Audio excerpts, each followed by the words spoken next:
வரலாற்று படம். அந்த வரலாற்று படத்தை குருவை மிஞ்சி சிஷ்யனாக அற்புதமாக தன்னுடைய படைப்புகளை அதில் காட்டியிருக்கிறார்கள். இன்னும் உலக அளவிலே கார்த்தி அவருடைய புகழ் பெற வேண்டும் என்று என்னுடைய வாழ்த்துக்களை தெரிவித்துக் கொண்டு, நம்முடைய கார்த்தி அவர்களுடைய தந்தையார் ஒரு தமிழ் பட உலகத்தில் ஒரு மார்கண்டேயன் என்று சொல்லுவார்கள். இந்த ஏவியிலே கூட குறிப்பிட்டிருக்கிறார்கள். இந்த குடும்பம் என்பது ஒரு சிறப்பான ஒரு குடும்பம். அவர் நம்முடைய சூர்யா சாராக இருக்கட்டும் அல்லது கார்த்தி சாராக இருக்கட்டும், ஒரு அற்புதமாக ஒழுக்கத்தின் தனிமனித ஒழுக்கம் என்று சொல்வார்களே, அந்த ஒழுக்கத்திற்கு ஒப்புயிரில்லாத ஒரு அற்புதமானவர்கள் தான் நம்முடைய கார்த்தி சார் அவர்கள். அப்படி கூட போட்ட தங்கமாக வளர்ந்து கொண்டிருக்கிறார்கள், வாழ்ந்து கொண்டிருக்கிறார்கள் என்பதிலே மிகவும் பெருமை. அது நம்முடைய டீன் அவர்கள் சொன்னார்கள், பிரசிடெண்ட் அவர்கள் இந்த நிகழ்ச்சியை எப்படி நடத்த வேண்டும் என்பதெல்லாம் சொன்னார்கள்.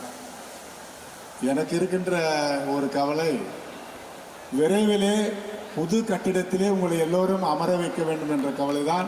நான் வாரத்துக்கு 2 முறை அங்கு வந்து கொண்டிருக்கிறேன். அதே ஒன்று மட்டும் நிச்சயம், லலிதாம்பிகை மருத்துவக் கல்லூரி சென்னையிலே எந்த கல்லூரியும் இல்லாமல் ஒரு 5 ஸ்டார் ஹாஸ்பிட்டல் என்று சொல்வார்களே, 5 ஸ்டார் கல்லூரியாக இது நிச்சயமாக விரைவிலே திறப்பு விழா நடக்க இருக்கிறது. நீங்களும் அங்கு சென்று படிக்க இருக்கிறீர்கள் என்று என்னுடைய உத்தரவாதத்தை சொல்லி, இந்த நிகழ்ச்சியை அற்புதமாக செய்த அத்துணை நம்முடைய பிரசிடெண்ட் அவர்களுக்கும், டீன் அவர்களுக்கும், ஐஏஎஸ் அவர்களுக்கும், அத்துணை பேருக்கும் என்னுடைய நன்றியை தெரிவித்து விடைபெறுகிறேன். நன்றி, வணக்கம். அடுத்து சாருக்கு ஒரு பாராட்டு தெரிவிக்கணும். அகரம் ஃபவுண்டேஷனில் பல நூற்றுக்கணக்கான மாணவர்களை இலவசமாக படிக்க வைக்கிறாங்க. அது கார்த்தி சார் அதில் முன்னோடியாக இருந்து பண்ணுறாரு. அதில் ஒரு மிகப்பெரிய ஒரு பெருமை. அதே போல் அவர் பல குடும்பங்களுக்கு வாழ்க்கைக்கு உத்தரவாதம் கொடுத்து வாழ வைத்து கொண்டு இருக்கிறார்கள். குறிப்பாக நலிந்த கலைஞர்களுக்கெல்லாம் பென்ஷன் கொடுத்து கொண்டிருக்கிறார்கள். விரைவிலே நடிகர் சங்கம் திறக்கப்பட வேண்டும். அதற்கான அத்துணை ஒத்துழைப்பையும் எம்ஜிஆர் பல்கலைக்கழகம் நிச்சயமாக கார்த்தி அவர்களுக்கு கொடுக்கும் என்ற உத்தரவாதத்தை சொல்லி வாய்ப்புக்கு நன்றி தெரிவித்து விடைபெறுகிறேன். நன்றி, வணக்கம். ஏசி சண்முகம் சார் அவர்களுக்கு, அருண் அவர்களுக்கு, எங்கள் குடும்பத்தினருக்கு, டீன் அவர்களுக்கு, ப்ரொஃபஸர்ஸ் எல்லாருக்கும், இங்கே இருக்கிற ஸ்டாஃப்ஸ் எல்லாருக்கும், டாக்டர்ஸ் எல்லாருக்கும், என் கண்மணிகள் எல்லாருக்கும் நாளை வணக்கம். ஸ்கூலில் என் த்ரோட் ஒரு மாதிரி இருக்குது. அதான் ஸ்கூல் படிக்கும்போது எப்படியும் ஒரு 4-5 பேராவது டாக்டர் படிக்க போகிறோன்னு உட்காந்துருப்பாங்க பசங்க. அந்த பசங்கள்லாம் எப்போவுமே பார்த்தா ரொம்ப குவைட்டாக படிச்சுக்கிட்டே இருப்பானுங்க. காலேஜ் வந்ததுக்கப்புறம் அவங்களுக்கு என்ன ஆகுதுன்னு தெரியல. நானும் ஒவ்வொரு மெடிக்கல் காலேஜ் போய் பார்க்குறேன், சேட்டை தாங்க முடியல. எங்கே படிக்கிறது போக இந்த எனர்ஜிலாம் எங்கே வச்சுருக்கீங்க, எப்போ அவுத்து விட்றீங்கன்னு எனக்கு ஆச்சரியமாக இருக்குது. ஸோ இப்போல்லாம் நான் ஹாஸ்பிட்டலில் போய் சீனியர் டாக்டர்ஸ் பார்த்தா, இவர் பேர் ஒன்று இருக்குது, ஆனால் அவருக்கு இன்னொரு பேர் இருக்குதுன்னு சொல்லுவாங்கள்ல பாட்ஷாவில், அந்த மாதிரி எல்லா டாக்டர்ஸ்க்கும் இன்னொரு சைடு இருக்குன்னு நல்லா தெரியுது. ஒரு பயங்கரமான ஒரு ஃபன் சைடு இருக்குன்னு தெரியுது. முக்கியமாக காலேஜ் லைஃப் வந்து நம்ம ஸ்கூல் படிக்கும்போது நிறைய எக்ஸ்பெக்ட் பண்ணிட்டே வரும். காலேஜ் இப்படி இருக்கும் அப்படி இருக்கும்னு. நான் எங்கள் அண்ணன் காலேஜ் சேரும்போது லோயலாவில் படித்தார். ஸோ நான் லோயலா போயிருந்தேன். லோயலாவில் போய் பார்த்தா எல்லா பசங்களும் காரில் வர்றானுங்க, ஃபாரின் பைக்கில் வர்றாங்க, பொண்ணுங்கள்லாம் அப்படியே லூஸ் ஹேரில் வேறு லெவலில் இருக்காங்க. ஸோ நானும் ஸ்கூல் படிக்கும்போது எப்படியாவது நம்ம லோயலாவில் சேர்றோம், ஃபன் பண்ணுறோன்னு நினச்சேன். நானும் 12th 11th வர்றேன். வீட்டில் சொந்தக்காரங்களாம் சுற்றி நின்றுட்டாங்க. தம்பி நீ என்னப்பா பண்ண போகிறேன்னு கேட்டாங்க. நானும் லோயலாவில் தான் போகிறேன் அப்படின்னு சொன்னேன். இல்லை வீட்டில் கொஞ்சமாக படிக்கிறப்ப நீ தான், நீ ஏன் ஒரு டாக்டர் இன்ஜினியராக ஆகக்கூடாதுன்றாங்க. ஏன்னாங்க அதுன்னு அவ்வளோ ஈஸியாக டாக்டர் ஆகிறது, ஒரு இன்ஜினியர் ஆகுது. என்னை பிடிச்சி தள்ளி விட்டு இல்லை இன்ஜினியரிங் படின்னு சொல்லிட்டாங்க. நம்ம எடுத்த மார்க்குக்கு ஃப்ரீ சீட்டாக கிடைக்கும், மேனேஜ்மெண்ட் கோட்டா தான். அப்போது கிரசன்ட் இன்ஜினியரிங் காலேஜில் சீட்டு வாங்கி கொடுத்துட்டாங்க. பஸ்ஸில் தான் போனோம். ஃபஸ்ட் டே பஸ்ஸில் போய் டிக்கெட் வாங்கணும். கிரசன்ட் இன்ஜினியரிங் காலேஜ் டிக்கெட் கொடுங்கன்னு கேட்டால் சீனியர்ஸ் பிடிச்சிக்குவாங்க, ரேகிங் நடக்கும். உங்களுக்கு ரேகிங் எல்லாம் உண்டா இப்போ? இல்லை ஒரு தான் ரேகிங் எல்லாம் ஜாலியாக இருக்கும். So crescent engineering college seat கொடுங்கன்னு கேட்க முடியாது. ஸோ வண்டலூர் ஜூக்கு அடுத்த காம்பவுண்ட்னால ஜூக்கு ஒரு டிக்கெட்னு கேட்டோம்னா கண்டக்டர் மேலேயும் கிளம்பி பார்ப்பாரு, போக வேண்டிய ஆள் தான் நீங்கிற மாதிரி.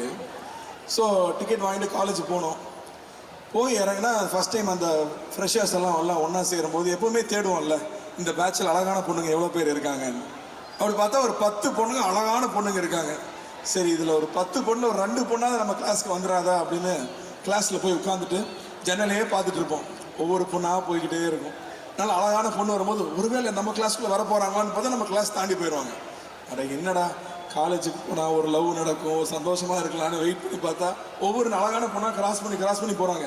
எல்லாரும் எங்கே போகிறாங்கன்னு பார்த்தா எல்லாம் கம்ப்யூட்டர் சயின்ஸுக்கு போயிட்டு இருக்காங்க.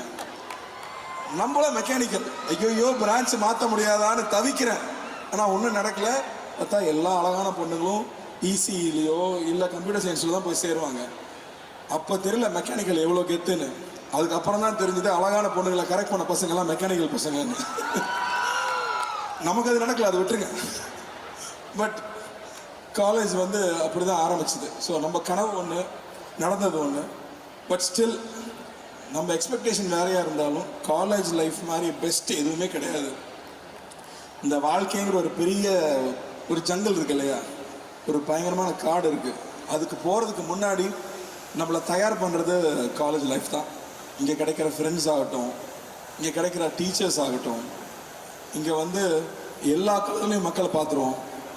அதுக்கப்புறமா அதை தாண்டி போகும்போது நமக்கு ஏதாவது ஒரு பிரச்சனைனா நம்ம கேட்காமே நம்ம கூட வந்து நிற்கிற ஃப்ரெண்ட்ஸ் கிடைப்பாங்க. ஸோ அது மாதிரியான பெஸ்ட் பீரியட் காலேஜ் லைஃப் தான். ஸோ ஐம் ஸோ ஜெலஸ் அந்த பீரியடில் நீங்கள் இப்போ இருக்கீங்க. I'm so happy. எங்களுக்கும் காலேஜ் கல்ச்சரல்ஸ் நடக்கவே இல்லை. நாங்கள் ரொம்ப சண்டை போட்டு ஒரே ஒரு நாள் கல்ச்சரல்ஸ் அலோவ் பண்ணாங்க. உங்களுக்கு 3 நாள் கல்ச்சரல்ஸு. அதுவும் இந்த பேட்ச் ரொம்ப லக்கின்னு நினைக்கிறேன். 4 வருஷமாக இல்லாமல் உங்களுக்கு கிடச்சிருக்கு. இந்த கல்ச்சரல்ஸ் நடக்கிறத விட இந்த கல்ச்சரல்ஸ்க்கு முன்னாடி ஓடி வாங்கிட்டு ஓபி அடிப்போம் தெரியுமா, ஒரு மாதம் ப்ராக்டிஸ்.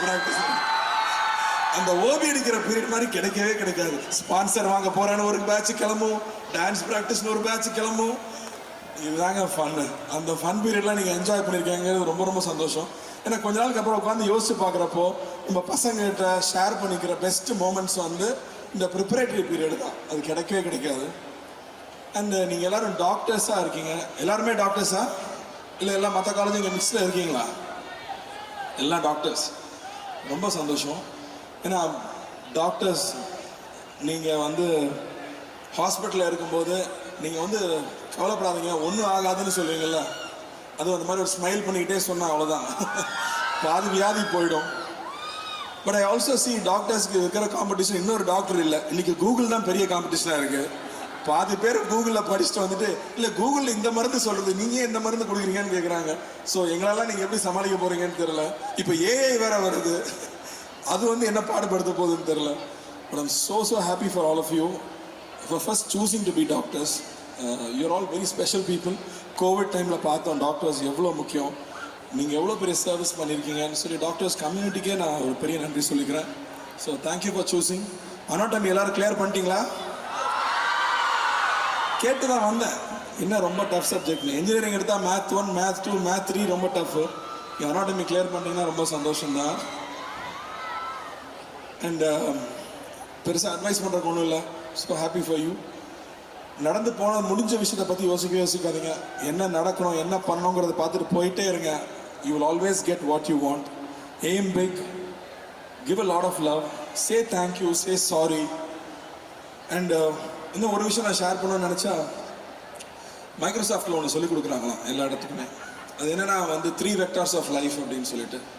ஸோ ஒன்று வந்து உங்களோட கெரியர், 2வது பார்த்தா உங்களோட ரிலேஷன்ஷிப்ஸ், 3வது பார்த்தா உங்களோட ஹெல்த்து. நமக்கு லைஃப்பில் இருக்கிறது 24 ஹவர்ஸ் தான் ஒரு நாளில். ஸோ இதில் ஒவ்வொன்றுக்கும் நீங்கள் எவ்வளோ டைம் கொடுக்குறீங்களோ அது உங்களுக்கு அதிகமாக கிடைக்கும். கெரியருக்கு மட்டும் அதிக முக்கியத்துவம் கொடுத்தா ரிலேஷன்ஷிப் புட்டுக்கும், இல்லை ரிலேஷன்ஷிப்புக்கு ரொம்ப அதிகம் கிடச்சுன்னா கெரியர் புட்டுக்கும். ஸோ இந்த 3ஐயும் ரொம்ப பேலன்ஸாக கொண்டு போகிறது ரொம்ப அவசியம். ஏன்னா சின்ன வயசு எங்களுக்கெல்லாம் வந்து கெரியர் மட்டுமே சொல்லி கொடுத்தாங்க. பட் ஐ திங்க் அதுக்கு போக உங்களோட ஹெல்த்தும் உங்களுடைய ரிலேஷன்ஷிப்ஸையும் மெயின்டைன் பண்ணிக்கிறது ரொம்ப முக்கியம். ஸோ இங்கே இருக்கிற ரிலேஷன்ஷிப்பை செலிப்ரேட் பண்ணுங்கள். இங்கே இருக்கிற ஃப்ரெண்ட்ஸ் லைஃப் லாங் கூட இருக்கக்கூடிய friends. So make a lot of moments with them, travel a lot, நிறைய எக்ஸ்ப்ளோர் பண்ணுங்கள். தப்பு நடக்கும், தப்புலேருந்து கற்றுக்குவாங்க. And keep moving forward. Love you all, love you all. நான் ஏசி சார் பற்றி முக்கியமாக சொல்லணும். அதுதான் முதல்ல சொல்லியிருக்கணும். இருந்தாலும் ஏசி சண்முகம் சார் வந்து ரொம்ப ஸ்பெஷல் பர்சனுங்க. ஆரணியில் ஒரு ரொம்ப சின்ன ஊரில் படிக்க வழி இல்லாமல் வெளியூருக்கு நிறைய ரெக்கமெண்டேஷனில் போய் ஒரு சீட்டு வாங்கி ஆட்டோ போகிற வழியில் பஸ்ஸுலையும் லாரிலையும் போகிறக்கு வழி இல்லாமல் அதில் ஏறி போய் படித்து அண்ணா படத்தில் ஒரு டைலாக் வரும், செகண்ட் இயர் போகிறோம் காலேஜே நம்ம கண்ட்ரோலில் எடுக்கிறோன்னு. அந்த மாதிரி அந்த ஊர்லேருந்து வந்து அந்த காலேஜில் சேர்மன் ஆகிருக்காரு. எவ்வளோ பெரிய விஷயம் யோசிச்சுப்பாங்க. சின்ன ஊர்லேருந்து வரும்போது எவ்வளோ காம்ப்ளெக்ஸ் இருக்கும், மற்றவங்கள பார்த்து சிட்டிலேருந்து வர்றவங்கள பார்த்து பயம் இருக்கும். அதெல்லாம் தாண்டி அவர் கெத்தாக சேர்மனாக வர்றாரு. ஏன்னா சின்ன ஊர்லேருந்து ஒரு பையன் சேர்மனாக இருக்கான உடனே புரட்சி தலைவர் எம்ஜிஆர் அவர்கள் அவரை கூப்பிட்டு 25 வயசுல எம்எல்ஏ ஆக்கியிருக்காரு. சாதாரண விஷயமா அது? ஒரு தொகுதியில் எம்எல்ஏ ஆகிறது 25 வயசுல, யோசிச்சு பாருங்க. ஆல்மோஸ்ட் உங்களோட 2 வயசு பெருசாக இருந்திருக்கும். அவர் எம்எல்ஏ ஆகிருக்காரு. அதுக்கப்புறமா புரட்சி தலைவர் அவர்கள் கூடயே சேர்த்து வச்சிருந்திருக்காரு. நீங்கள்லாம் தப்பு பண்ணக்கூடாது, நேர்மையாக இருக்கணும்னு சொல்லியிருக்காரு, மக்களை படிக்க வைக்கணும்னு சொல்லியிருக்காரு. ஒரு சின்ன ஊர்லேருந்து வந்து ஒரு பாலிடெக்னிக் காலேஜ் ஆரம்பிச்சு இன்னைக்கு ஒரு 30 காலேஜ், கிட்டத்தட்ட 60,000 பேர் படிக்கிறாங்க. சாதாரண விஷயமே கிடையாது. அவருக்கு புரட்சி தலைவர் மேலே எவ்வளோ அன்பு இருந்திருந்தா ஒரு அப்பா அம்மா பேர் வச்சிருக்கலாம், இல்லை குழந்தைங்க பேர் வச்சிருக்கலாம். ஆனால் டாக்டர் எம்ஜிஆர் அவர்கள்னு அவரோட தலைவர் பேரை வச்சு இன்னைக்கு வரைக்கும் அவர் சார்ந்து எங்கே அவரோட பேர் எடுத்தாலும் அங்கே போய் நின்று ஹெல்ப் பண்ணுறது. அவ்வளோ பேருக்கு ஃபீஸ் சர்ஜரிஸ். நான் நடிகர் சங்கத்துக்கு போனதுக்கப்புறம் தான் சார் எனக்கு பழக்கம். எம்ஜிஆர் அவர்களுக்கு சினிமா இண்டஸ்ட்ரி மேலே பெரிய அக்கறை உண்டு. அவர் சிஎம் ஆனதுக்கு அப்புறமும் அங்கே கஷ்டப்படுறவங்களுக்கு உதவி பண்ணிகிட்டே இருப்பார். அவர்னாலே இவரும் சினிமா மேலே பெரிய ஆர்வம் கொண்டு அங்கே கஷ்டப்படுறவங்களுக்கு ஹெல்ப் பண்ணுறது ரொம்ப ரொம்ப முக்கியமாக பார்க்குறேன். ஏன்னா ஒரு தனி மனிதனுடைய வெற்றி அவரோடையும் அவங்களோட குடும்பத்தோடு நின்றாம அவரோட சுற்றி இருக்கிற சமுதாயத்துக்கும் பயன்பட்டாதான் அந்த வெற்றிக்கே அர்த்தம். அந்த வகையில் சண்முகம் சார் அவருடைய வெற்றி ஒரு சமுதாயத்தோடைய வெற்றியாக நான் பார்க்குறேன், இந்த காலேஜோட வெற்றியாக பார்க்குறேன், இந்த ஸ்டூடெண்ட்ஸோட வெற்றியாக பார்க்குறேன். ஸோ அவருக்கு என்னுடைய மனமார்ந்த வாழ்த்துக்கள். இன்ஃபேக்ட் நடிகர் சங்கம் கட்டணம் கட்டும்போது ஒரு பாயிண்ட்ல வந்து ஃபண்ட் இல்லை நின்றுடுச்சு, சார்கிட்ட போய் மீட் பண்ணோம். கவலைப்படாதீங்க, கட்டுங்க, நான் காசு தரேன்னு சொன்னார். ஸோ அப்படி வந்து எங்களுக்கு ஹெல்ப் பண்ணியிருக்காரு. ஸோ அதுக்கு நாங்கள் எப்பவுமே நன்றி கடன் பட்டிருக்கோம். Love you sir, love you sir, thank you. Arun அவர்களுக்கும் ரொம்ப நன்றி. எப்போ எங்களுக்கு என்ன சப்போர்ட் தேவைனாலும் ஒரு ஃபோன் பண்ணால் போதும், உடனே அது நடக்கும். ஸோ சுகுமார் சாருக்கும் நன்றி. ஏன்னா அவர் தான் ஃபர்ஸ்ட் எங்களுக்கு அட்டன் பண்ணி இம்மீடியட்டாக அதை பண்ணி கொடுப்பாரு. ஸோ அவங்க குடும்பத்துக்கும் அவங்க எல்லாரும் எப்பவுமே சந்தோஷமாக இருக்கணும்னு ஆண்டவனை வேண்டிக்கிறேன். என்ன இந்த விழாக்கு அழைச்சதுக்கும் ரொம்ப நன்றி.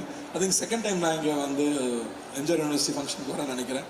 ஸோ இங்கே இருக்கிற ப்ரொஃபஸர்ஸ்க்கும் டீச்சிங் ஸ்டாஃப், நான் டீச்சிங் ஸ்டாஃப், கேன்டீனில் இருக்கிறவங்க, ஏன்னா கேன்டீன்லாம் நான் அங்கேயே தான் வாழ்ந்தோம் படித்தவங்கிறத விட. ஸோ கேன்டீனில் இருக்கிறவங்களுக்கும் என்னுடைய மனமார்ந்த வாழ்த்துக்களை தெரிவிச்சுக்கிறேன். Thank you and all the very best. Thank you for having me here. Thank you thank you. And Karthik sir, தேங்க்யூண்ணா. நீ பஞ்சா போடுற தாங்க முடியல. அதுக்குதான் தேங்க்யூ சாரி சொல்ல சொன்னீங்க. வந்து எங்களுக்காக பேசுறதுக்கு தேங்க்யூ. உங்களை ஏதாச்சும் கடுப்பேத்திட்டா ஐம் வெரி சாரி. அவங்களோட சார்பா ஒரு கேள்வி கேட்கலான்ட்டு இருக்கேன். சர்தார் 2 வரப்போகுதுன்னு தெரியும். கைதி 2 எப்போ எதிர்பார்க்கலாம்? ஆரம்பிச்சிடும், இந்த இயர் ரெண்டு ஆரம்பிச்சிடும், வந்துடும் அடுத்த வருஷம். Super super. அதுக்கு ஒரு பலத்தை கைத்தட்டல் கொடுத்துடலாம். அண்ட் ஒரு இன்டர்வியூவில் நான் பார்த்தேன், அரவிந்த் சாமி சார் வந்து 40 நிமிஷம் பேசுறதே அவ்வளோ ட்ரெண்டிங்காக போகுது, நான் அவ்வளோ நாள் நான் ஒர்க் பண்ணியிருக்கேன் அப்படின்ட்டு. அவர்கிட்ட இருந்து நீங்கள் கற்றுக்கிட்ட ஒரு முக்கியமான விஷயம்னா என்ன சொல்லுவீங்க? அவர் உண்மையான தக்லைஃப். அவர் உண்மையான தக்லைஃப். அவர் வந்து எந்த ப்ரிட்டென்ஷனும் கிடையாது.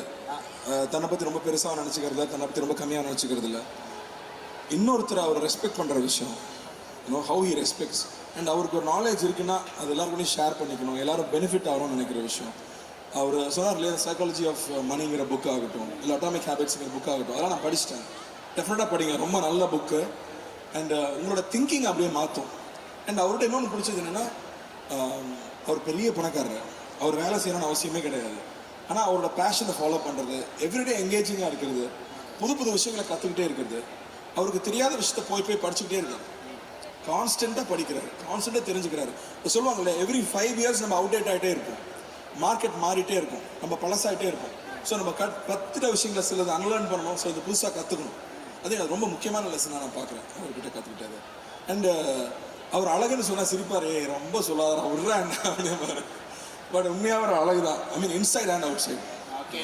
அண்ட் மறக்காம எனக்காக ஒரே விஷயம் பண்ணுங்க, அண்ணா அண்ணியை கேட்டதா சொல்லுங்க. வீட்டுக்கு போன உடனே அவங்கள பற்றி ஏதாச்சும் சொல்லலாம்னு சொல்லுங்க. அண்ணா இப்போ ஷூட்டில் இருக்காரு, சாங் ஷூட்டிங் போயிட்டு இருக்கு. ஸோ ஃபுல் ஃபார்மில் இறங்கி ஆடிட்டு இருக்காரு. ரெட்ரோ வரப்போகுது. ஓகே.